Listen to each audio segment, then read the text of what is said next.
we've all had those statistics. X amount of people living below the poverty line. We don't know who draws the line. We don't know where the line is, but there's a line. And when we are given these statistics, what they're saying is that these people are not in a good place. I'll give you an example. In Kenya, the poverty line is about 4,000 a month for people in rural areas, and about 8,000 for urban areas. So as a Kenyan, you can imagine what it is to live below the line, not at the line, below. So in our personal lives, we have this line. It's subconscious. We don't talk about it. We don't acknowledge it. But you know it's there. It's the line that tells you, this is what I deserve. This is the kind of job I should have, the kind of man I should marry, the kind of car I should drive, the kind of food I should eat, whatever. There's a line. Because there are things which if you're offered, you're like, nope. And so it's 2011, and I have just come back home from the US after living away since 1996. So I come home and I'm excited to plug in, but I don't know where to start. But I get on Twitter, and there's a call for a volunteer, for a design teacher. And so I answered the call. I was excited. You'd have thought I had been called by the president. I was excited. And I was excited because this opportunity used the skills that I had, and it gave me something to do. Because Kenya is very hard to reacclimate once you've been away for a long time. So you need something that gives you a grounding. So this is how my journey in Kenya began. After a while of volunteering for this organization, my opportunity became a full-time paying job. And I loved the job just as much as I loved the volunteering. I worked there for many years, and around the 5th year, I started noticing something is going on. But I wouldn't acknowledge it. You see, when you're living below the line of what you believe you deserve and what you know you deserve, you ignore that voice that tells you, So I remember one day, my boss made a comment and said, "Your food always smells."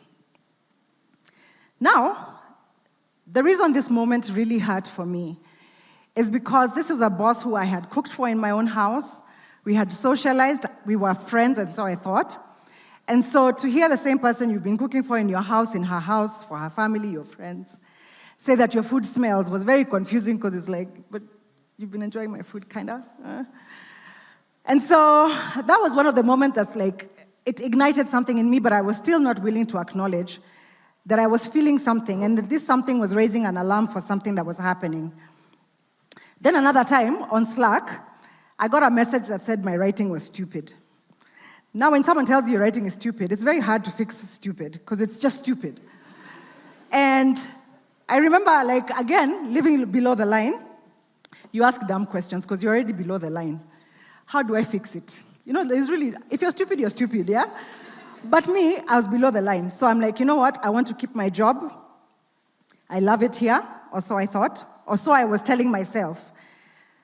And she says, you know how to. Now, telling the person that's stupid that they know how to fix it. And so that was the kind of environment. There was nothing wrong with the actual work. It was just the environment slowly started to shift.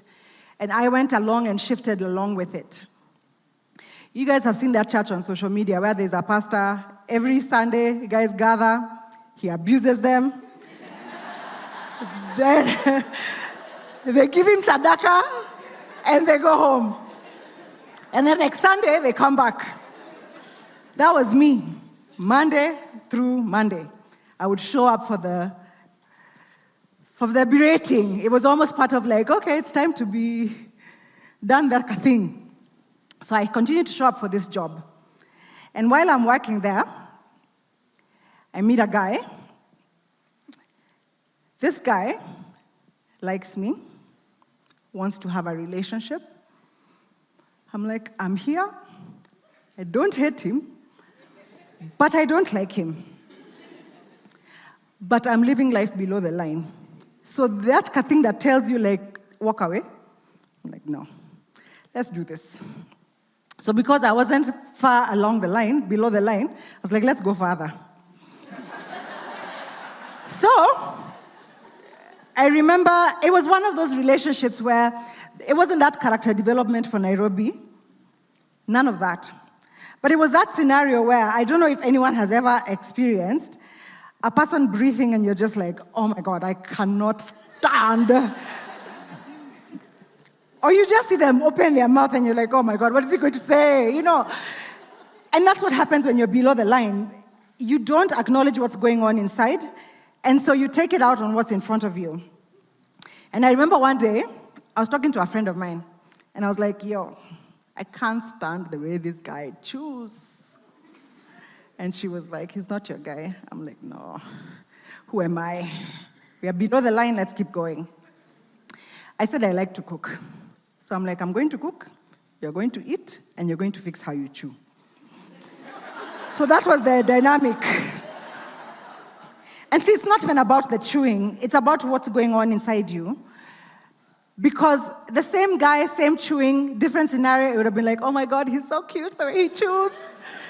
But no, because of where I was as a person at this moment, everything annoyed me. I remember I would respond to things in such a harsh way, and I would see myself over there, I've gone, and I can't catch up with myself. So I started breaking up with myself, pole too. And one day, this child of God blue-ticked me. He was tired. And it's that blue-ticking for blue-tick. I mean, I don't know which other blue-ticking is there, but I was blue-ticked. And you know, there's something to be said about blue-ticking on its own. In any scenario, it's not fun. But to be blue-ticked by a person who you knew very well, I wasn't feeling this, Toro. I was doing you a favor. And now you've blue-ticked me. And I realized, looking back at that moment, that the reason why I felt so bruised, it wasn't the blue ticks. It was that I had been playing below the line. I had ignored that voice inside myself that told me to stop, and I kept going farther and farther and farther. And so when this blue ticking happened, my ego was very bruised. Then, let's go back to the smelly food and the stupid writing. I'm still there. So this relationship ends, and I continue. Now, mind you, this relationship was a relationship that became necessary because I was approaching 40 very fast. And I was like, 40 is not finding me single. So yeah, the blue ticker was a result of me feeling pressure for turning 40. And so back at my job, I'm still there. And I just remember that during COVID, when everything went virtual, I remember opening my laptop for the first Zoom call and seeing my boss inside my living room on the screen. And it's like, no, this is not gonna work. It wasn't even that this particular moment she said anything that she had said in the past. It wasn't the stupid writing, it was nothing. It was just physically seeing her in the room. See, what had happened is, all along this journey with this job, home is where I ran to. So I would go to work, I'm abused, or whatever you want to call it. Then I come home, Netflix, whatever, gin and tonic, whatever, figure it out. Feel better, but in my space. So this was my safe space. And so this moment of seeing her in the living room on my laptop, it just triggered something in me. And I don't know if you guys have heard that story about the frog that sits in the water that's boiling. And the water gets hotter, the frog adjusts. The water gets hotter, the frog adjusts. And then at some point, the water is boiling and it's too hot. And this frog needs to jump. But what happens is the frog has used so much energy adjusting that it no longer can jump. So it dies. And it's easy to look at that scenario and think the hot water killed the frog. But no, inaction on the frog's part killed the frog. So this moment on the laptop, I was like, yep, done with this job. Typed in a resignation. Remember, we're in COVID. There's no applying for jobs. It's banana bread. It's whatever. We are doing challenges on Instagram. So I quit my job without a plan, and now it's like all the things I dreaded, the things that kept me putting up with things that I should never have put up with. I'm 40, I need the money, what will I do? I'm already old. They were all in front of me. So you're single, jobless, it's COVID, the works. And during that period, at some point, a friend of mine invited me to hang out at her friend's house. And when we got there, her friend's child was painting bottles and selling them to raise money for hunger. There was hunger during COVID in some communities.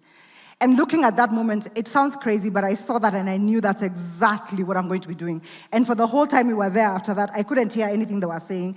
I couldn't wait to get out of that place and go home and start painting bottles. I know that sounds crazy, but it's true. I had always dreamed about doing something with my hands, something that was creative, something that was good for the environment, but I didn't know what, and I had killed that dream because paycheck, 40, all those things. So I go home, and at this point I have moved in with my parents. I'm no longer living on my own. So you're jobless, living with your parents, single, those things. You can imagine the state of mind. But I had this one thing that was giving me such excitement, and it made no sense, because even as I say to you, you're like, painting bottles, say less. So I get home, I'm excited, there's these gunias of bottles, and I start. And I start cutting, and I start painting, and I start posting, because COVID was a very safe time. It was a time where people were posting what they are cooking. It was a time where people were posting challenges, right? So I began a journey that I was in the dark. When you think about the Israelites and Moses and just being in the wilderness, I was in true wilderness, in a place where I didn't know what was going to happen the next minute. But one thing I had faith in God. I had a dream, and the dream was not clear in my head. I can't say that I had a vision, but I was excited, I was alive, I was joyful, and I was working like a mad woman. I'd wake up in the morning, I'd be in this workshop with my bottles, I'd paint all day, all night, and I'd go home, I'd go to the house feeling like I've done something, but really nothing had changed. I was jobless, single, all those things. And then one day I was invited to do a market in Karen, and that evolved into what I am doing today. Today, I'm an employer of women and young people in my community. I have built a business for myself that I would have never imagined. I would have never imagined that there was a place for me, for my stupid writing, my smelly food, all those things, to be what I am today. And I know there's a lot of us who struggle with making excuses for why you put up with that thing which you know very well. It's a no-no. So I'm here to introduce you to my unapologetic life. My name is Nyandia, and I am the founder of Mokomaya. Thank you.